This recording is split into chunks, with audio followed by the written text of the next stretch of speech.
Jailyn, did you think you'd be in here up at that place a year ago or a little less than a year ago when you set foot in this program, like you'd be coming back for a second year and in demand for people to hear from? Shoot, probably not. You're saying at the camp when I was at the camp? Yeah. Last spring, last summer. Yeah. No. No, not really. It's. I guess it's interesting being here. It's different than I probably didn't imagine that, but excited to be here. Yeah, it's been awesome. The learning curve for you, you got here so late, like late June, I think. So for you to get caught, how caught up are you now just with the time you've had to learn the offense? Because obviously when camp started last year, you were just still trying to learn the verbiage and everything. Yeah. I feel caught up. I feel like I'm super comfortable just, this being in this, like in spring, just having a lot of time now to just get so familiar with the plays and the terminology and all that. So, yeah, I feel super comfortable and just, I feel like I don't have to think a whole lot when I'm out there. What do you think of Dana Holgers? What do you think of him? I like him a lot. Yeah, he's just a football guy. He's a great coach. He's pushes us really hard. He holds us to just a high standard. He kind of knows what it's like supposed to look like good football. He kind of challenges us when we're doing like a lot of like routes on air, throwing just on air, no defense, and like one-on-ones just to have high completion percentage, and just holds us to a really high standard. And I like he's great as a coach. Have you ever talked to him? I mean, you guys have something in common. You both played small college ball in Iowa. Have you guys ever talked about just his experiences doing that and your experiences doing that? No, I guess I didn't know that. No, we haven't. No, we haven't spoken about that. I didn't know that. Dylan spoke highly of how you guys can bounce ideas off each other. How would you just describe that relationship and how it's grown, both on the field and off? Yeah, I think just I'm able to just just be there, just for anything like we talked about, just some coverages that we're seeing or just some ideas within the offense. Just being there, just to talk to him, being a great friend, for him, and just being around him is a lot of fun. He's just a great teammate, and I think our relationship's very well. And he expressed he wanted me to come back, and I didn't really know, and so that was great hearing that I was wanted in the quarterback room and wanted to be a part of this. So just me and him were just competing out there, pushing each other, and just doing our best to get better every day. What was that decision like for you to come back? It was I kind of talked to Coach Rule in the middle of the season last year about it. I was kind of right in the middle of the season last year. Like I was kind of wanting to come back. Like I was like, this is kind of a no-brainer. I had an extra year. I wanted to come back and continue to grow. And get a better chance to play. And just wanting to having aspirations of going to the NFL and playing in the NFL was like just kind of a no-brainer for me. I have the extra year. Why would I just kind of walk away now? Like I'm going to use this extra year. It's great. I've loved being on. Just being around this program and learning and just growing and growing my game, and growing my skill sets. So, it was kind of a little bit of a no-brainer. I just kind of took some time just to really think about it, and pray about it. So, yeah. Do you still plan to get into coaching when you're done playing football? I know that was something you talked about before. Yeah. That's kind of like, if you ask me like, what's made my career, I have a degree in business finance, but I don't really have a big passion to maybe become a banker or a financial advisor, I would tell you, I just want to, do coaching, I guess, when I'm done. But, I have aspirations of, going to the NFL and trying to, see if my game can, be there. And so, I don't think too much about the coaching thing, while we're sitting here and we're out here, getting through spring ball, but that's definitely something that, I've talked to, coaches about. I have aspirations of, becoming a coach and coaching in college. But I don't think too much about it, I guess. Did you do right now? Did you run the scout team quite a bit last season? Yeah. I was a scout team QB. Me and Luke, and then Danny Kalen did some of that too. On some weeks. Yeah. So that's kind of experience all its own. I'm sure you had days where you were really good against your own defense, and then days where you probably struggled. So what is it like facing a Big Ten defense every day in practice? Well, and how is that different from? I would say like just in general. It's still just kind of football. Like a lot of the coverage they run, they run in here. We ran.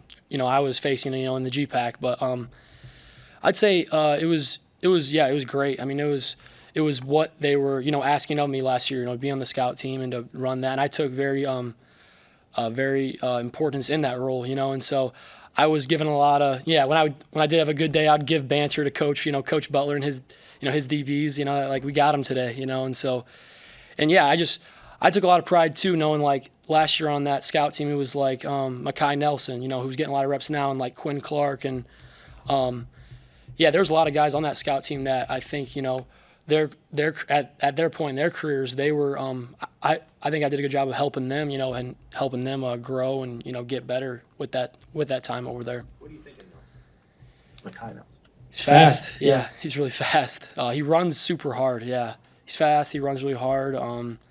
I think he's a great learner, and he's got a great skill set. Can catch it. What do you see out of Marcos and TJ as they're obviously learning from you guys? Yeah, I think they're doing a great job. They got like a great skill set. They throw a really nice ball. I think they're both doing a great job, right now, and just growing, just getting better. I think they're taking the coaching that Coach Thomas has been, we've been in the film room a lot and in the meetings a lot, and they've been doing a great job just learning. I think they both done a good job of just like picking it up pretty quick and doing a lot of like studying out of, on their own time. I think they're both doing a great job.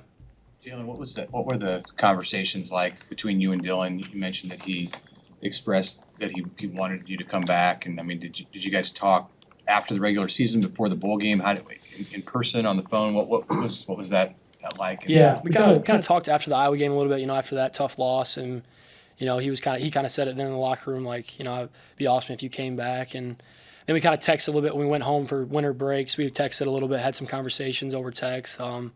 And so, he just expressed, like, man, I don't know what you're going to decide, but, like, it'd be awesome if I want you to come back. He expressed how he wanted me to, and he wanted me to be here and be on the team and, helping, so, that was kind of, the conversations. Considering that you did run the scout a lot last year, of course you're running the Nebraska offense now in practice. What's your comfort level, being out there running the same stuff that Dylan is?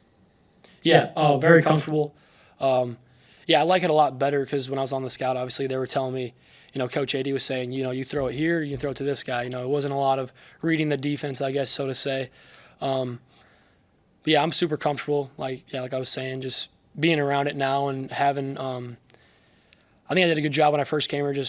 I just studied a lot, on my own, and just hit the ground running and try to just to know it to a T. So when I did have a chance to, maybe get some reps last year, that I would, know what I'm doing. So I feel like I'm in a great spot just with my understanding of the offense, and I think just now the more repetition, the more reps I'm getting, I think that's just going to continue to help me grow. What do you tell your former teammates just about the jump? I'm sure you get a lot of guys that you played with. Like, what's the jump like going from NAIA all the way to the highest level of college? Yeah, they ask it a lot. I just kind of tell them, like, one of the bigger ones, like, just the time we spend in the facilities, in the meeting rooms. It's just a little bit more time we're here. I'd say, like, just the average, like, just the depth and, like, just the average, size of most of the players, here with all the resources we have. I guess that's a little bit different. But I don't know. I kind of tell them at the end of the day, it's kind of just football. Like at Northwestern, I had a lot of great receivers and running back. We had a lot of great skill guys and great players there too. So I'd say the biggest difference that I've at least just noticed is just the time and everything just kind of around it, the resources. So. Did you travel? Were you going to travel last year, Ross? Yeah. Yep. So the differences in stadium. So you're at Ohio Stadium. Right. GPAC. That too. Well, so what was that like? You go to Ohio, not just Memorial Stadium, but like, you're at Ohio State. Mhm. These places. What's that like? A crowd. Well, I mean, like our home stadium, we didn't have like a stadium that went all around. So like, that the size, like you alluded to, just the overall experience, just a little bit, obviously a lot bigger. And but at the end of the day, the field. Like, I think it was my first game last year against UTEP, and I was warming up out there, and it was kind of, my first time being out there, in front of the crowd, and I think I was joking with Coach Thomas, like, still 100 yards, hashes are, like, everything's, at the end of the day, it's football, but, it's definitely a lot different, obviously, for obvious. Did you ever practice with crowd noise? Not too often, no. No, I don't think we did, no. So that was probably a change when, you guys were having to. There's a couple games we had at Northwestern where it was pretty loud against some of our rivals, but. Yeah, nothing like Ohio Stadium or. Dana and Dylan shared your new nickname last week. How did that come about, and how have you tried to embrace that role on this team? Yeah, it's funny. I think one of the strength coaches, maybe like Coach Dez, kind of called me that when I first came here, and then some players kind of took it and ran with it, and so yeah, I'm definitely an older player and have a lot of experience, so I'm cool with whatever they call me, But yeah, I just try to embrace the experience that I do have and just kind of the leadership role that I have on the team, and if I can use my leadership to help everyone around me and speak up in time that needs to be, someone's got to speak up, I'll do that. And so I just embrace that, just to be a guy that others can look to and that I can just come through when they need me. Are you 23? Yeah, that's right. Right. Yeah. Have you stopped at all during this year, fifth year of college, and like put it in perspective of where you came from? That just a few years ago you started on defense Mm-hmm. at Northwestern, right? That's right. Yeah. So that's a long journey. Have you given that some thought, just in how far you've come? Yeah. I don't think a whole lot and like reflect a whole lot, just because I kind of try to just live like in the moment. But it has been, kind of when you asked that, it has been a little bit, just thinking about it, it's been crazy. Yeah, I was playing defense, and now I'm here, and I'm just super grateful for my time that I did spend at Northwestern, and everything that I've learned just throughout my career, and I think it's kind of all led to this moment, and just being here, and I'm just grateful. I'm just super grateful. The words gratitude, and I guess I don't spend a whole lot of time though, just really reflecting on it, I guess. What's it like to watch film with Dylan when the two of you break down film together? What's that process kind of like? Yeah, we we kind of just go through and watch like the 7-on periods and the team periods, and just kind of like his reps, what he maybe was seeing. We'll kind of just talk through our read, what the defense was on this play, and just back and forth, just kind of chopping it up, watching the film, watching the tape, and just learning from it. Yeah, just helping it. Yeah, just back and forth. What do you think of your guys' receivers? The new ones, the guys that just Yeah, I think they're great. I think a lot of them just have like a great attitude and just really fit the locker room well. I think that's kind of the most important piece, just to when you get a new player, a new transfer, and then also they got great skill sets. A lot of them that have joined the team, and I think they're doing well. Leading, just even using some of their voices, and I think they're great receivers. Going to help us out tremendously. Anything else for Jailyn? Thanks, Jailyn. Thanks, man. Yeah. Thank you.